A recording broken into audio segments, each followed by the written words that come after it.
నమస్తే, this is Sourya. Welcome to our channel. ఈ రోజు మనతో పాటు సీనియర్ జర్నలిస్ట్ దుర్గా వడ్లమణి గారు ఉన్నారు. వారితో నమస్తే. నమస్తే అండి. మ్యామ్, శబరిమల అయ్యప్ప యాక్చువల్గా అందరికీ కూడాను, అంటే ఆడవాళ్ళకి ముఖ్యంగాను చిన్న చిన్న పిల్లలు కూడా అయ్యప్ప స్వామి మాల వేసి తీసుకెళ్తూ ఉంటారు. సో జనరల్ గా చాలా మంది స్త్రీలు కనిపిస్తూ ఉంటుంది, అంటే ఏదైనా ఆపద వచ్చినప్పుడు స్వామికి మొక్కుకొని మాల వేసుకుంటాము అని. వాళ్ళకి ఏంటంటే 50 years తర్వాత వెళ్ళడానికి స్కోప్ ఉంటుంది. సో దీనికి సంబంధించి చాలా ఏళ్ళుగా కూడా చర్చ జరుగుతూ వస్తుంది. అండ్ కోర్టులో కేసులు పడతా ఉన్నాయి. అండ్ సుప్రీంకోర్టు గతంలో ఒక తీర్పు ఇచ్చింది. ఇప్పుడు మళ్ళాను స్త్రీలకి పర్మిషన్ లేదు, దీనికోసం పెద్ద యుద్ధాలే జరిగినాయి మనకి 2017-18 యుద్ధాలు ఎవరు చేశారండి? హిందువులు చేసిన హిందువులు చేయలే, వేరే మతం వాళ్ళు దీన్ని ఆశ్రయగా తీసుకుని ఒక మహిళ వెళ్ళి ప్యాడ్ కూడా పడేసింది లోపల. చాలా తప్పది. ఇక్కడ మహిళల గురించి కాకుండా మతం గురించి పోరాటం, అంటే మతాన్ని కించపరచడం నా దృష్టిలో. ఇప్పుడు దేవస్వం బోర్డు తీసుకున్న నిర్ణయం ఏదైతే ఉందో శబరిమలకి సంబంధించి, అది అనాదిగా కొనసాగుతున్న ఆచారం. ఇప్పుడు మీకేంటి నొప్పి? ఇప్పుడు మీరు దర్గాల్లోకి అనుమతిస్తారా మహిళల్ని? మస్జిదుల్లోకి మహిళలు వెళ్తారా? ఇంతవరకు మీకు చర్చిల్లో కానీ మస్జిదుల్లో కానీ మహిళలు ఎవరైనా పాస్టర్స్గా కానీ లేదు ముల్లాలుగా కానీ ఉన్నారా? అంటే వాళ్ళకొక రూలు. నేను అడుగుతున్నది మీ గురించి నేను మాట్లాడటంలే, మీది నేను ప్రశ్నించట్లేదు. మీ పద్ధతి మీరు పాటిస్తున్నారు, మంచో చెడో వాళ్ళకి నచ్చింది, మీకు నచ్చింది కొనసాగుతుంది. ఇప్పుడు మహిళలు బురకాలు వేసుకోవాలని చెప్పారు, మీరు వాళ్ళు వేసుకుంటున్నారు. దాని మీద కూడా నేనేం వాదించను, ఎందుకంటే అది వాళ్ళ స్వేచ్ఛ గురించి ఆ మహిళలు మాట్లాడుకోవాలి. నేనెవరి మధ్యలో? ఇప్పుడు క్రిస్టియానిటీలోకి వెళ్ళిన హిందూస్ అందరూ క్రిస్టియన్లుగా మారారు, కానీ ఇవాళ క్రిస్టియానిటీలో అనుసరిస్తున్న మొత్తం సంస్కృతి సంప్రదాయాలన్నీ హిందూ సంస్కృతి సంప్రదాయాలు. హిందూ పండుగలు పాటిస్తారు. ఓన్లీ మీరు అక్కడ బొట్టు పెట్టుకోరు అంతే. ఆ బొట్టు కూడా సిలువలాగా పెట్టుకోండి, లేకపోతే మరొకలాగా పెట్టుకోండి అని మీరు సూచన ఇస్తారు. ఒక ప్రసాదం తినకపోవడం తప్ప మిగతా అంతా హిందువుల్లాగానే ఉన్నారు కదా మీరు. మరి అవన్నీ ఎందుకు చేస్తున్నారు? మీకు ప్రత్యేకంగా ఉండాలిగా క్రిస్టియానిటీలో, ఒక అటైర్ అంటూ సెపరేట్ ఏదైనా ఉండాలి కదా.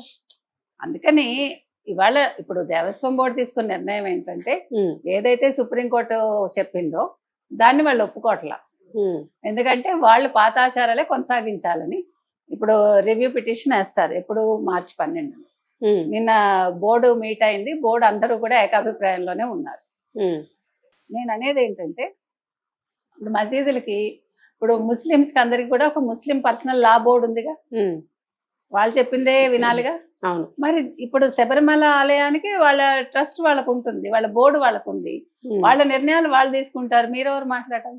సుప్రీంకోర్టుని మీరెవరో నన్ను అడగట్లే, కానీ సుప్రీంకోర్టుని అడుగుతున్నది ఏంటంటే, మీరు జల్లికట్టుకి వాళ్ళు వ్యతిరేకత చెప్పగానే మీరు ఒప్పుకున్నారుగా. జల్లికట్టు అనేది ఒక అనాదిగా వస్తున్న సాంప్రదాయం అని చెప్పారు వాళ్ళు. ఇది మా తమిళలో ఇది హక్కు అని. అవును, అదేవిధంగా ఇది కేరళ వాళ్ళ హక్కు, వాళ్ళు అనాదిగా వాళ్ళకి వస్తుంది. ఇప్పుడు మహిళలు 10 ఏళ్లలోపు అనుమతిస్తారు, 50 ఏళ్ల తర్వాత అనుమతిస్తారు. వాళ్ళ ఇది వాళ్ళది. ఇప్పుడు అదర్వైజ్ ఆల్సో మామూలుగా ఏ టెంపుల్కి కూడా మనం కొన్ని దినాల్లో వెళ్ళం. అవును. అందుకని నేను అంటున్నది ఏంటంటే, మతాన్ని లేకపోతే మత సంప్రదాయాలను తీసుకొచ్చి ఓన్లీ హిందువులవే మీరు కోర్టు ప్రాంగణాల్లో ఎందుకు పెడతారు? నేను అదొకటే ప్రశ్నిస్తున్నా.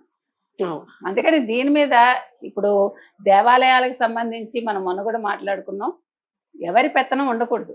అవును, అది అందరిది కదా, ప్రజలకి నచ్చినట్టు. ప్లస్ ఇప్పుడు అసలు ప్రభుత్వాల పెత్తనం ఎందుకండి మనకి? అవును, అసలు మనకు సంబంధించి ఒక క్రిస్టియన్ ముస్లిమో మాట్లాడటం ఏంటి? మీరు మాట్లాడుకోండి ముందు. మనది ఎత్తి చూపించడం కాదు, మీలో ఉండే నలుపు చూసుకోండి అని చెప్తున్నాం మనం. కాబట్టి ఇవాళ దేవస్వం బోర్డు ఏ నిర్ణయం అయితే తీసుకుందో అది అక్కడ ప్రజలకు నచ్చింది. మీరు నేను ఎవరు కాదంటానికి. సో సుప్రీంకోర్టుకి వెళ్తారు. ఇప్పటికే చాలా రివ్యూ పిటిషన్స్ వచ్చాయి, సుప్రీంకోర్టు చెప్పింది బాగలేదని. అవును, కాబట్టి దాని మీద నిర్ణయాలు వాళ్ళే తీసుకుంటారు. Right ma'am. అంటే యాక్చువల్ గా పాత రూల్స్ ఏంటి మ్యామ్ గతంలో? ఏమీ లేదండి.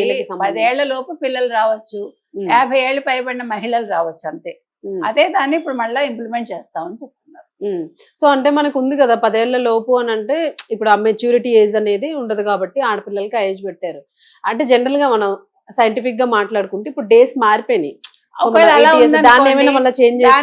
ఆ సందర్భాన్ని బట్టి వాళ్ళు నిర్ణయం తీసుకోవాలి, పేరెంట్స్ నిర్ణయం తీసుకోవాలి. ఇప్పుడు మనమే వ్యక్తిగతంగా మనం కొన్ని రూల్స్ మనమే పెట్టుకోవాలి. ఇప్పుడు మీరు 10 ఏళ్ళు అన్నారు కదా, నా పిల్లని తీసుకొస్తాను నేను అనకూడదు. బికాస్ ఆ మంచి చెడు నాదే కదా. కాబట్టి ఇండివిజువల్ గా మళ్ళీ మనం ఆలోచించుకోవాలి, నేను చెప్తున్నది అది. ఎందుకంటే ఇప్పుడు మీరు అన్నట్టుగా పూర్వము 9 సంవత్సరాలకు అయిన వాళ్ళు ఉన్నారు. మీకు అందుకనే కదా ఎక్కడ 6 ఏళ్లకే ఆడపిల్లలు పెళ్లి చేయించిన ముస్లిమ్స్ పెట్టారు కదా. 6 ఏళ్లకు అమ్మాయికి పెళ్లి చేయొచ్చు, 9 ఏళ్లకు అమ్మాయికి మెచ్యూరిటీ వచ్చేస్తుంది బాడీలోని. అవునవును, వాళ్ళు ఒప్పుకున్నారు కదా. వాళ్ళు ఒప్పుకున్నారు. మరి అది అన్యాయం అని మనం అంటే ఎవరన్నా వింటారా? అందుకని అసలు వాళ్ళ రూల్స్ అంత సెపరేట్ లేదు, మనం న్యాయ అన్యాయాలు మాట్లాడలేం కదా. అవును. కాబట్టి నేను అంటున్నది ఏంటంటే ఒకవేళ అలా ఏదైనా జరిగింది అనుకోండి, let the parents will decide. అది నేను చెప్తాను. అంటే వాళ్ళకి వాళ్ళే వద్దు మన పాపని తీసుకెళ్ళకూడదని వాళ్ళు నిర్ణయించుకో, అది అపచారం కిందకు వస్తుంది అనుకుంటే. సో అంటే మళ్ళీ ఇది ఎప్పుడు మనకి రివ్యూ వచ్చేది అన్నారు మరి 12 ఇంకా వెళ్తారట. వెళ్ళాక మరి నెల పడుతుందా 2 నెలలు పడుతుందా తెలియదు. సో దీనిలో మతానికి సంబంధించి అయితే ఏమీ లేదు ఉందా అంటే గతంలో మనం చూసుకున్నాము ముస్లిం లేడీస్ వెళ్ళడము మాల వేసుకుని అట్లా చేశారు అని చెప్పేసి. సో వాళ్ళకి కూడా హక్కు ఉండాలి, దాని గురించి అంత గొడవలు జరిగినాయి. సో ఇప్పుడు దానికి సంబంధించి కూడా ఏమైనా ఉంటుందా ఇప్పుడు ఈ సుప్రీం దీనిలోని? అదెందుకు ఉంటుందండి? అసలు ఇప్పుడు ముస్లిమ్స్ ఎందుకు వస్తారు? అసలు ముస్లిమ్స్ హిందూస్ దానికి వస్తారా? మనం చూసామా? కానీ వాళ్ళు గొడవ చేయడం కోసం ఆవిడ వచ్చారు. ఆవిడెవరో నాకు పేరు గుర్తులేదు. తర్వాత వ్యక్తిగతంగా ఆవిడ చాలా ఇబ్బందులు ఎదుర్కొందని విన్నాం మనం. కుటుంబం వాళ్ళు కూడా ఆవిడకి సపోర్ట్ చేయలేదు, నీకెందుకని అడిగారని. ఎందుకంటే వాళ్ళ ముస్లిం లా ఏం చెప్తుందో వాళ్ళు పాటించినప్పుడు హిందువులు హిందూ పద్ధతులు పాటిస్తారు. మీరెవరు మధ్యలో వచ్చి మాట్లాడటానికి?